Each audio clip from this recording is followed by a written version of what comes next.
কোচবিহারের ডাওয়াগুড়িতে বিজেপি কর্মীকে মারধরের চোটে ভর্তি এই বিজেপি কর্মী হসপিটালে ভর্তি হয়েছে। অভিযোগ উঠেছে তৃণমূলের দিকেই। তৃণমূলের কর্মীরাই এই কোচবিহারের ডাওয়াগুড়িতে বিজেপি কর্মীকে বেধড়ক মারধর করেছে বলে অভিযোগ জানাচ্ছেন বিজেপি কর্মীরা। ইতিমধ্যেই এই ঘটনাস্থল, কোচবিহারের এই ডাওয়াগুড়ি এই ঘটনাস্থল রীতিমতো উত্তপ্ত হয়ে উঠেছে। পুলিশ প্রশাসনের দিকে পক্ষপাতিত্বের অভিযোগ আনছেন বিজেপি কর্মী সমর্থকরা। দুদিন আগেই যখন সেখানে ইলেকশন হয়েছিল, 19 তারিখে প্রথম দফায় যেখানে ইলেকশন হয়েছিল তার মধ্যে কোচবিহার কেন্দ্রটা অন্যতম। সেই ইলেকশনের দিন সেই অর্থে কোনো ধরনের বড় ঝামেলা না হলেও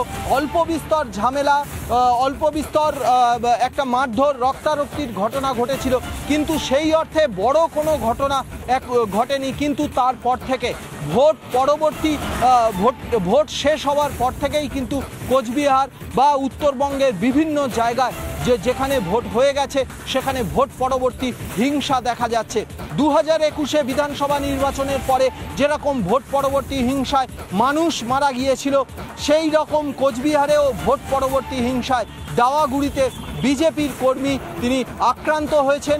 অভিযোগের আঙুল তৃণমূলের দিকে। তৃণমূল কর্মী সমর্থকরা তাকে বেধড়ক মারধর করেছে বলে স্থানীয় বিজেপি প্রশাসনের তরফ থেকে অভিযোগ জানানো হচ্ছে।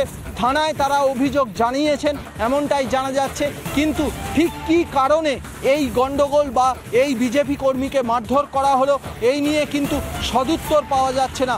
যদিও স্থানীয় তৃণমূল নেতৃত্ব এই ব্যাপারে এখনো পর্যন্ত সেই অর্থে কিছু বলেনি, কিন্তু এই বিজেপি কর্মীর যিনি ডাওয়াগুড়িতে যিনি আক্রান্ত